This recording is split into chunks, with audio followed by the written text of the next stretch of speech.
Hey everyone, it is the History Nerd back for another playthrough of our Ethiopia Gods and Kings. Back for another playthrough, just an episode. We're not going to do a whole new playthrough of this game. So, couple things right off the bat. Due to some... Yeah, let's do that. Due to some feedback, some audio feedback, basically with my mic popping like crazy, what I've done is I've boosted the in-game volume, so hopefully, first off, it's not drowning me out, but it's also not too loud. So keep that audio feedback coming. You guys are the only way that I find out about it. So yeah, let me know how it sounds. Let me know if you think I can do something to improve it. I'm more than happy to give it a try. And also, sorry if anybody was looking forward to videos this weekend. Sorry I didn't get around to doing any. Sadly, I got into kind of an Olympic / Star Wars The Old Republic swing, and yeah, by the time I thought about doing videos, it was usually at 2 or 3 in the morning, and by that time I figured, probably a bit too late. I'd really ruin the Empire if I was doing this at 3 in the morning. Pretty sure I'd not be making any of the right decisions. Not that I make them anyway. So yeah, before I rant too long about that, that's why there were no videos, so sorry. But yeah, I kind of got the Old Republic out of my system for a bit. I tend to do that with MMOs. I'll play them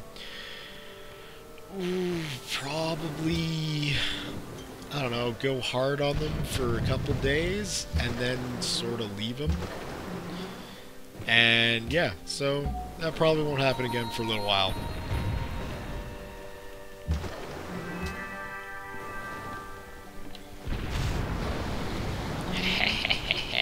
Now, without further ado, on to the questions. Pigs can fly. First off, welcome. Always awesome to have new viewers. So thanks for taking an interest. Great questions right off the bat as well. So we're going to need to get him in that line.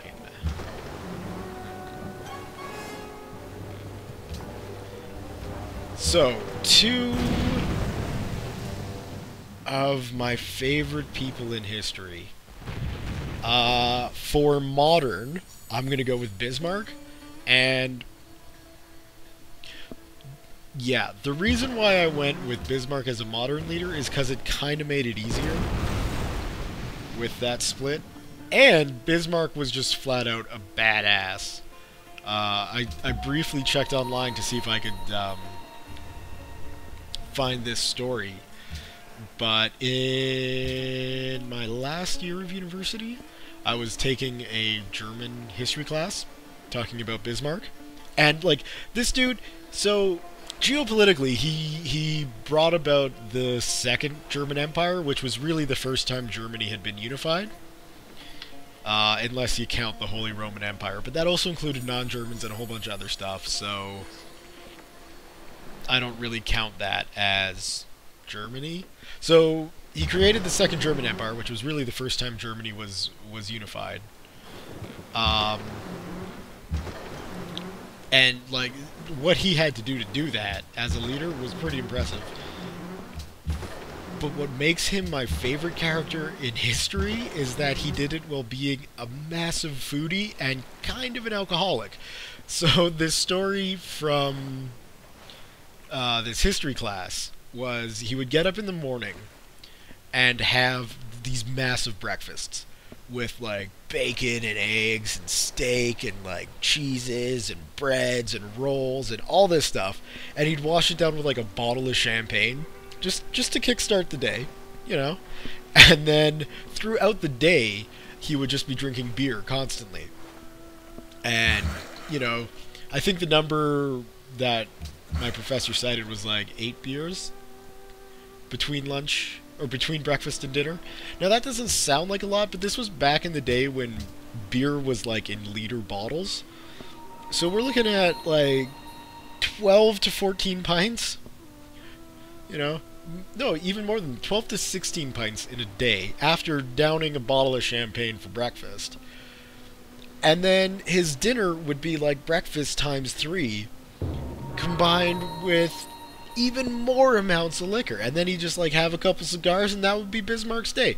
Dude was a badass. And how he was able to unify Germany, fight wars with Austria and France, and within Germany itself, all while probably dealing with the meat sweats, hands down my favorite modern history character. Now, if that's going too far back for modern, let me know, and I'll try and find somebody a bit closer to our time than him. But he's my modern pick. And so for going older than modern, I went with Emperor Claudius. And what I really like about Emperor Claudius' story is he was some relation to Nero. I don't quite remember what. But, or not Nero, whoa. Caligula. He was some relation to Caligula. And when... yeah, let's open him up. When Caligula's family was basically purged, they kept him around because he had a limp and he was kind of deaf. And so really, when Caligula died, and the Praetorians were looking for his replacement, I remember this vaguely from my ancient history class. In a trade agreement with England? Absolutely. But that they found Claudius just kind of behind the curtains, just kind of chilling. Vision is the art. And they were like, okay, yeah, we'll... I should pull down my research. We'll go with you, because you seem pretty harmless, and you'll be pretty easy to puppet. We'll just pull the strings and you'll dance. But it turned out Claudius was actually a pretty decent emperor. He enacted laws, he got really involved in the legal system. Like, he was just a good emperor. And the expectations from him were nothing. And I like historical stories like that. And Emperor Claudius was the first time I really encountered something like this, where everybody just totally was like, you're going to be useless. You're going to suck as an emperor, and you're going to have to listen to us, and basically we'll have a Praetorian on the imperial throne. But it turned out he was like, no, I'm actually doing what I want because I'm freaking emperor, and you guys made me emperor. I like stories like that. The little bit of, I don't know what you'd call it, like, just desserts for the idiots who put him on the throne? I don't know. But those are my two historical, that I could come up with. I mean, I could sit down and mull that question over literally for weeks and come up with two different people every single time I thought about it. So that's what it is today. Pretty sure Bismarck would always be in the list somewhere. I'd adjust who's modern to include Bismarck. Because that's just badass. Dude was badass. Alright, now, more questions. This is awesome. This is giving me tons of time and tons of material to talk about. What civs would I like to see in the next Civilization expansion? First off is the Zulu. They've been in every Civ game, and there was just something fun about loading up a Zulu game and just going like ancient era nuts. Just craziness. Get a ton of spearmen and just conquer whatever you can and hold it together for the rest of the game. That was so much fun. And you know, it's kind of weird that Zulu still hasn't made it in.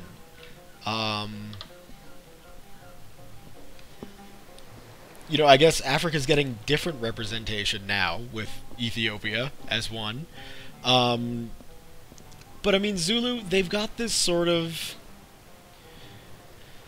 mystique about them? I don't know if that's the right word. That's the word I'm going to use, though. Where, like, they're just this crazy, kind of scary, very intimidating culture that's really, really interesting. And I'd like to see them included. I think that would be a great expansion pack. Next expansion pack would be to include Zulu. The other one that I would love to see... Yeah, let's open that up. and I guess I should probably make use of my new spy. The other one I would like to see would be Vietnam. They've been around for so long, and they've accomplished so much in their Would you be history. interested in a trade agreement with England? Whatever, we'll give you aid now. We'll give you crabs for free, Elizabeth. Just spread them around. I'd really like to see Vietnam. They've been around forever. They've been able to pull off some amazing feats in their time, and you know, it would be nice to get a little more representation with East Asia.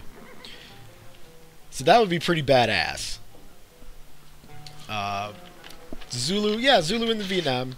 I'm sure there's others that I'm just not thinking about, but those two would make me happy if they were included. Let's find out where we're going to drop this spy. Singapore seems pretty useless. Do I even have any spy? I must, yes. I've got a spy in Washington. Where else can we drop one? Lisbon we got.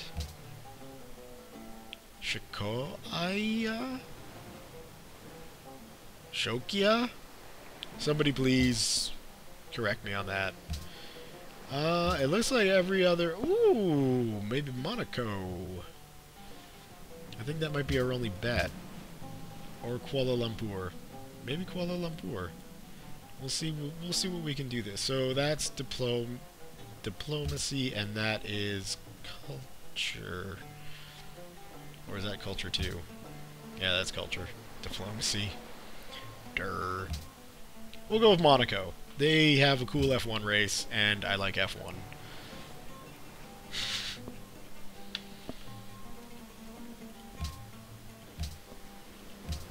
There we go. Alright, now, what features would I like to see included in the next Civ expansion pack? I would love to see tech trading. Especially since it's 1971 and we're just researching rockets. I don't know why they removed tech trading. I think because people abused it, but, you know, whatever. People are going to abuse anything you give them. That's just what people do. To remove something like tech trading... What? You're insane. We're not handing over Salzburg. Removing something like tech trading was an interesting choice, and I'm not sure what caused it or what the driving factor was behind being like, you know, we don't need tech trading anymore. I'd like that to be opened back up. I'd also like to see more diplomatic options. I'd like to see things like sanctions.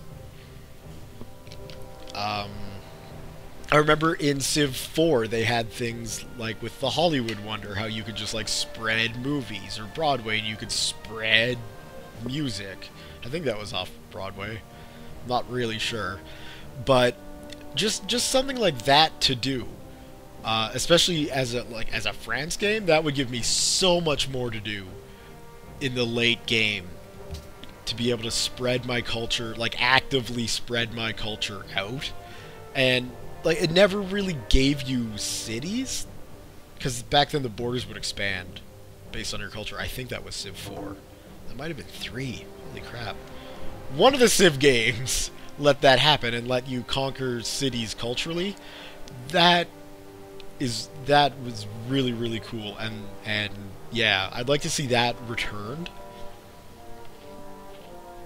I'm not sure if it ever will, but if it did, that would sure make me happy. So, Pigs Can Fly, thank you very much for the awesome questions. This is cool. This is what I like to talk about. Matt, I am definitely going to defer to SBF Madjin on this one. I am far too rusty with navies. This Let's Play has shown me that. So what I might wind up doing, I don't know if I'll actually record it or if I'll just do it to get practice, but one of the things that I really like to do for naval warfare is to load up the map type Tiny Islands and play as England. Because that's, you know, England gives you the little bit of the navy edge that you need, and then instantly you just go for Great Lighthouse to get even more of a movement bonus. And yeah, that's a good way to boost your naval skills if that's what's lacking. And mine definitely are. They always are. It's strange. I love navies. Like, navies are super cool and big, massive ships and like just really cool aspect of military technology is a navy, and I always suck with them in Civ games. So it'd be nice to. I should probably brush up on that. I'll do that. So let me know if you guys want to see that. I don't know how interesting watching me play with navies is going to be, because that's really all it is. Would you be interested in a trade agreement with England? Absolutely, we would. But yeah, we'll do that. If you guys want to see it, we'll do that in conjunction with the Ottoman Empire Let's Play, and we'll just do 2 civs once I get Tropico done. And Stuart, first off, that's awesome that you guys were smart enough. We'll rest you for this turn, and then we'll use that great scientist next turn to boost research. It's awesome that you guys were producing infields. The Ross rifle, I don't know why they were like, we're not even going to bother to test if this thing works dirty. Like, they didn't find out it didn't work with a little bit of dust, or a little bit of muck, or a little, they didn't find that out until it was in the hands of people in the trenches. That's freaking ridiculous. So yeah, thumbs up on producing the infield, because that's actually a very good rifle. A good rule for rocket experimenters to follow is this: always assume that it will explode. Yay! Okay, so we've got rockets, but we don't have fertilizer. Go figure. Now we've got to figure out what's going to be the best way to research all these spaceship parts. So, we've got the cockpit. Oh, no, we don't. Oh. Erg. Okay. So where are all the... there. It's basically spread everywhere. Awesome. Okay, well, that'll be the quickest. Oh, so long. So long. Research! Oh, that took a little bit off, I guess.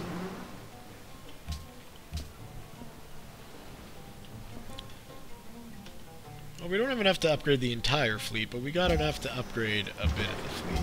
At least the frigates that are chilling here. Nope. Just 2 of them. Cool beans. Yeah.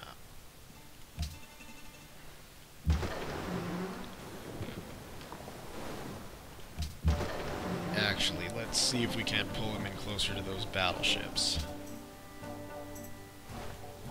Let's make those the first target you're gonna hit. There we go. So yeah, the Ross rifle was just a joke. Not a fan of that. And, I gotta say, as a member of the Commonwealth and as a member of a nation that's a former colony of Great Britain, I'm a bit jealous of Australia's geographic position. Living directly north of a superpower, and then having a superpower be, directly over a frozen ocean, you don't really get to be as free as a country as you think you are. Like, maybe not free. Free's not the right word. The right word would be independent. And I don't know if maybe I'm just jaded or confused or something. Maybe, because that's totally possible. I could just be a jaded jerk who just views the world horribly. But it feels like Canada's basically been a colony since since people landed here. Since white people got to Canada, we've been a colony. And, we've just switched colonial masters. We went from the French to the British to the Americans. And not that that's a bad thing, and not that that's a good thing, it's just a thing. And I think Australia's been able to pull off a bit more of the whole we're independent thing, and I'm kind of jealous of that. I kind of got colony envy of Australia, which is, it's a weird thing to have. But, on the other hand, being a colony of, like, say, the US, right? It has its advantages. Namely, all of Canada's social programs.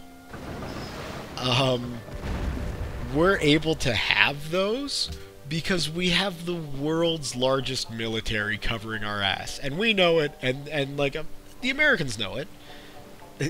You know, if somebody comes and invades Canada, and it's not America, they've got our backs. You know? And I really... It would have to be an incredibly screwed up geopolitical situation for the United States to invade Canada. I can't even think of what would cause that to happen. So that's really not a concern for Canada. Like, we pretty much get a free pass when it comes to having to defend ourselves. That's not to say our military sucks. Our military's amazing. Our men and women in the Canadian Armed Forces are brilliant, and keeping up with tradition, we Canadians make incredible soldiers. And I don't know, maybe that's just a lot of nationalism coming through there. Totally could be. But you know, we make good soldiers. And yeah, so it's not really a bad thing, it's not really a good thing. It's just a thing. And yeah, I'm jealous of your geopolitical position. But then again, I'm also pretty comfy knowing that Canada's like one of the safest nations to live in the world. So yeah, it was tough during the Cold War, but we always know as Canadians that, especially during the Cold War, which I don't remember, but I'll make this assumption. No.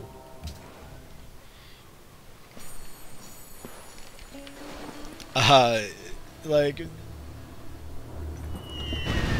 as the US goes, so does Canada. That's the thing.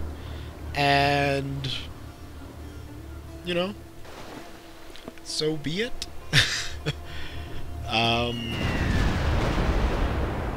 Yeah. We know it. And we'll take advantage of it. And we have taken advantage of it. We've been able to develop one of the best healthcare systems in the world, which is cool. We've got that going. We've got great social programs. And, you know, and there's more than just we don't have to throw money at our military to be able to afford this.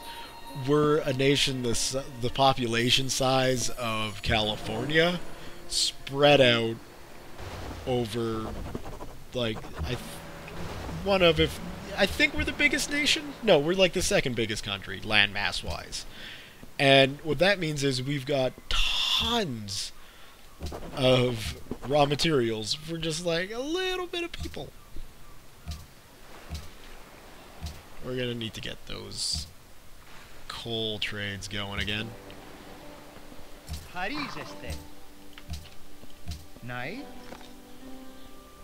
Oh well, we'll just go. I think we're short 6, so we'll give you all 6 horses. How's that sound? Well, what would make that work? Holy crap! You got greedy, you socialist jerk. Screw that.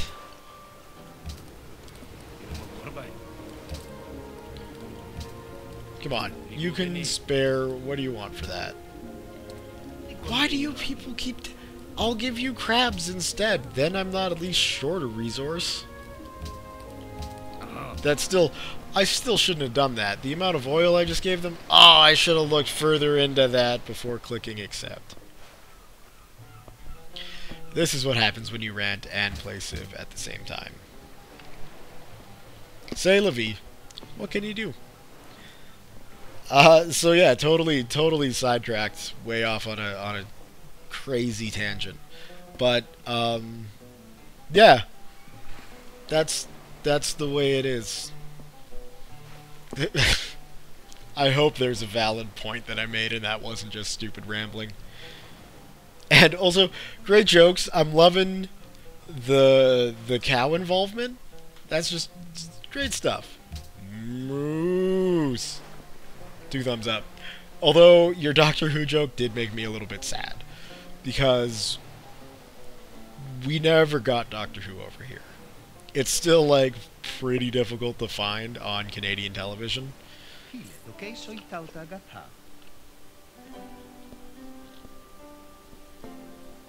Oh, but no. That was a better deal, though. That's what I should have just waited for the renewals to come in. That's all I should have done. Damn. So yeah, we don't really get Doctor Who over here. So yeah, that's sad. That's a part of the Commonwealth that I wish we shared with everyone else. Everyone else got Doctor Who. I'm glad we drive on the left-hand side of the road, which is the right side, as far as I'm concerned. Although that's really just nitpicking. And some of the food. I wish we had Jaffa cakes here that weren't in import shops. It's ridiculous. So these Jaffa cakes are like soft, delicious, like sponge cake with chocolate on top and like this filling. This orange filling. There's something about Brits and orange and chocolate. I don't know what it is, but it's a great combination. And even their Smarties, which are like M&Ms but flavored. And then here in Canada we've got Smarties, so they're like M&Ms but they're not flavored, so they're exactly like M&Ms. Ridiculous. Anyway, so the Smarties over there, orange Smarties in Britain, taste like orange chocolate. Oh, so good. So I went to a British import shop to get Jaffa cakes and Smarties, and Smarties were like $3.50 a tube. So I was like, oh, I'm gonna try these, but frick, that's expensive. And then Jaffa cakes were $6 a box. $6 for 12.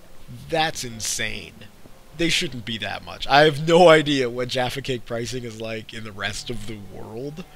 All I know is $6 for a box of 12 is ridiculous in Canada. So I wish, there's some things like that, like Doctor Who. That would be cool to see, because I think that's kind of something you have to grow up with. I don't think I could get into Doctor Who now. I could try, but I doubt it. But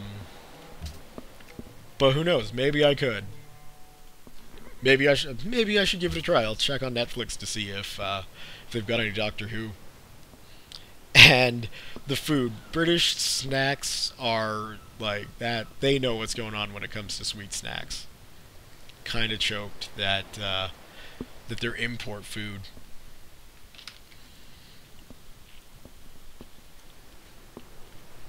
Pretty diverse topic of conversations today. Thank you guys very, very much for sending in your questions. I also remember seeing another one. I don't remember who sent it, and I'm terribly, terribly sorry.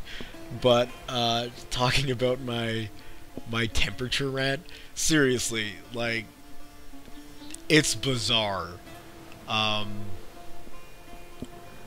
Because even right now, it's like 25 degrees outside, and I'm sweating my ass off. It's crazy how the heat gets to me. I don't know what it is. It really makes no sense. But, like, woohoo! We made it to the moon! 3 cheers. Is there any rocket part? No. Alright. Keep researching. In fact, you can research now, too.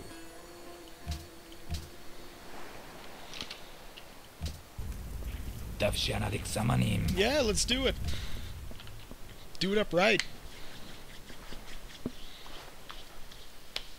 Yeah, like 20 degrees is room temperature, and I find that uncomfortable. It's the strangest thing. My range is like -5 to 15. Maybe even I'd even be okay with -10 to 15. This is all Celsius, so like for people thinking Fahrenheit, I don't know what that is, but it's certainly not minus 10 Fahrenheit to 15 degrees Fahrenheit. That seems kind of cold.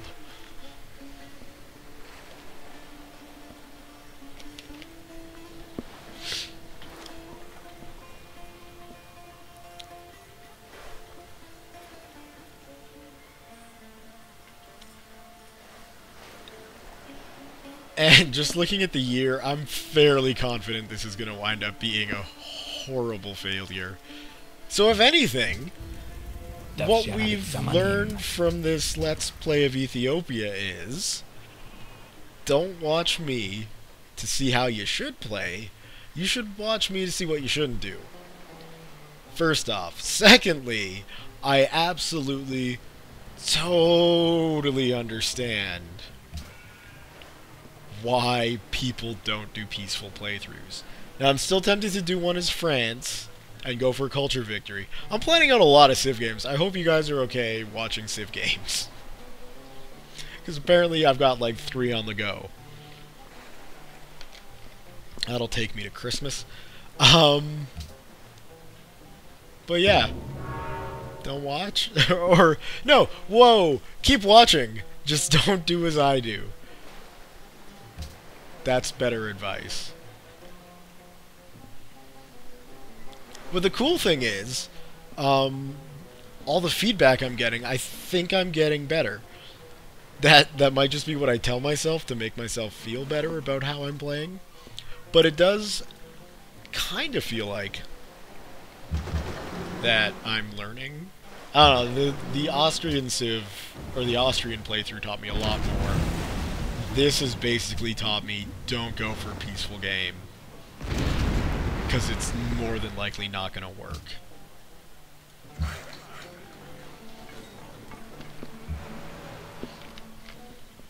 So there's some important lessons there. When it comes to geopoliticalness, peace doesn't get you anything.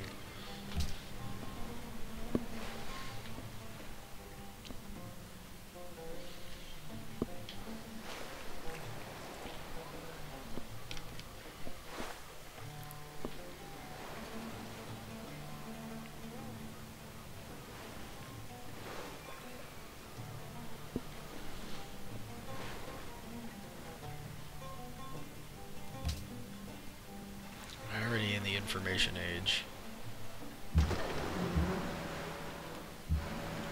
Kaboom!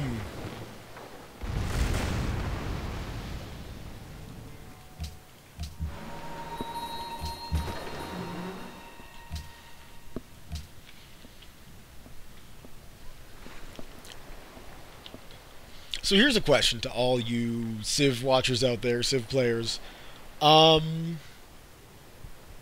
With my current coal deals going on, right, with that one that I made that cost me a bunch of resources that I shouldn't have given up, if I sit at negative coal values, will my factories get torn down?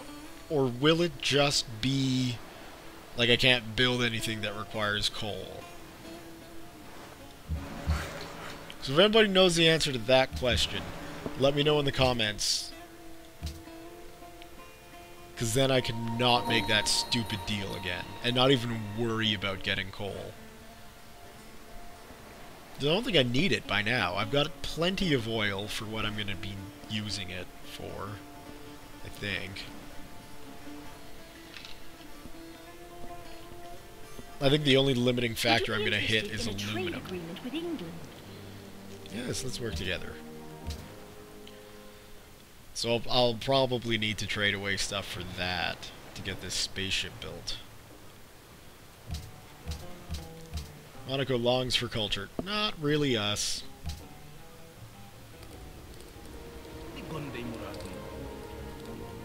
I was thinking what I should have done with Ethiopia is played it as a one city challenge. I think that would be maximizing Ethiopia's unique abilities.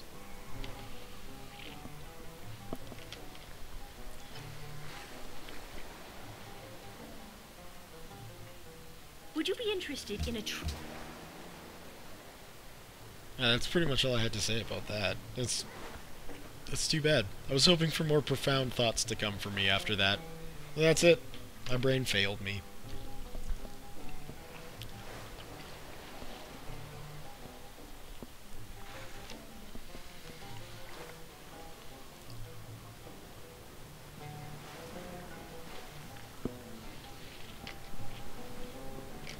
And there I am, mindlessly watching next turn just blink.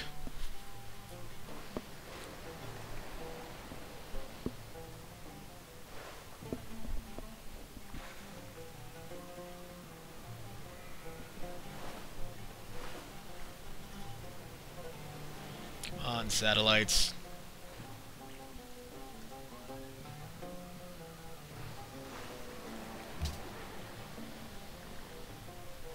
Oh, we're so close.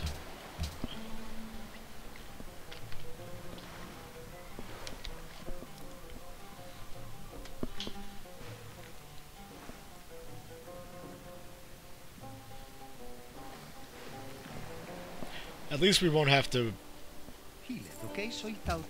Do I have the crabs to spare? I do, okay. Yep.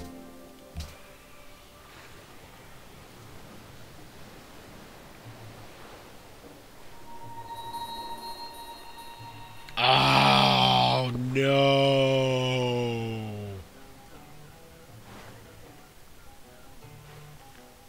Now somehow.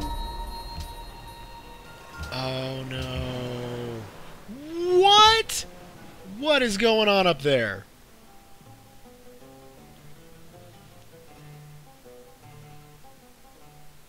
This map type I picked is bizarre.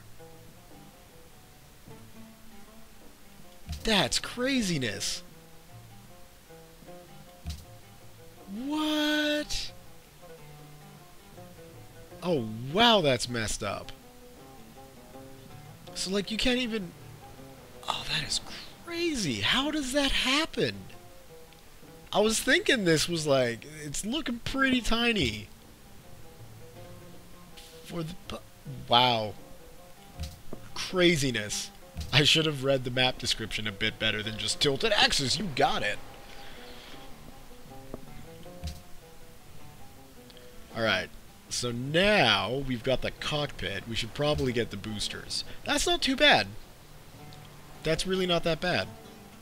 And then... Or maybe we should go for the factory first. It all requires aluminum. Can I even find aluminum? Yes, I can. Good. Alright. What are you looking like? You're looking like you're going to take a bit longer. But we... Oh. Oh, wow. Oh, wow. Okay. Okay, we'll go that route.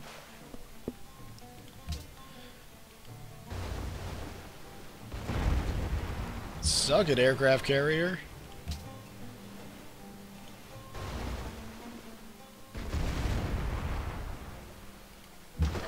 That'll put him in range of the bombers.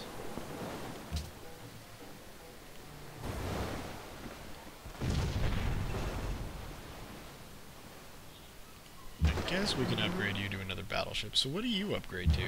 You upgrade to a destroyer. That makes it all starting to come together in my head. Damn those boosters. We got a new spy? Okay, we'll put you... Is Belgrade a good spot? No. So we had Monaco and we had Kuala Lumpur. That's where we're sticking you.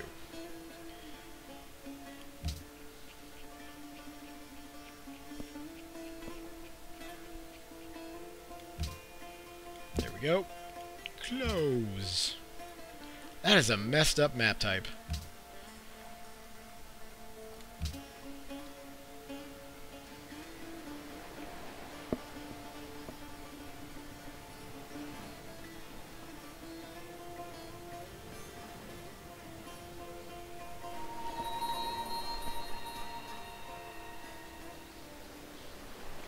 Yes, we will work together. Now, all the superpowers are getting in on the space race.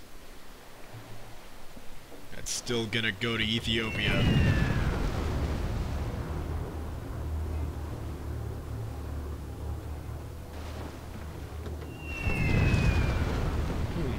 that's interesting. They're based off the bombers. Or, they're based off the bombers. They're based off the carrier. And yeah, congratulations, you sunk a frigate. But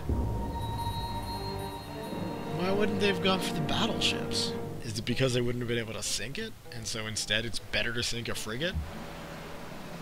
Because I'll be honest, it's going to take me a while to get up there. And now they've lost 3 bombers. Oh well, suck it, America. What you get for being jerks.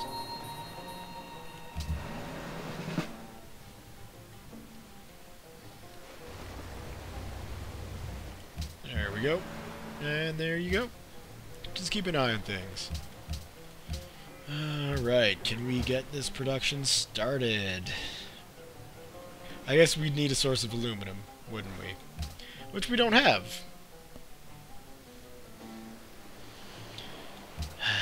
So who's got aluminum?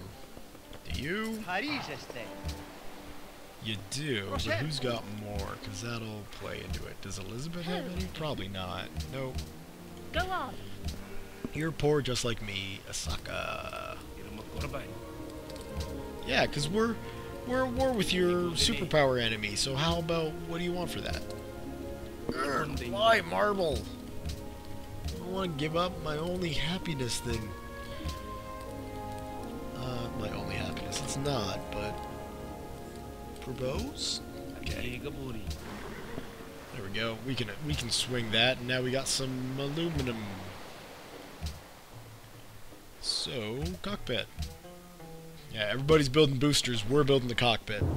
That's the critical stuff right there.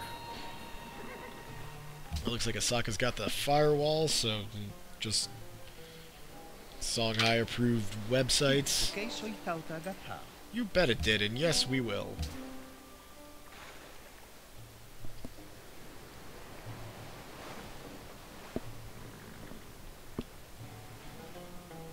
Would you be interested in a trade agreement with England? Yes, we'll give you free crabs. Lisbon's election rigged. All these elections are getting rigged.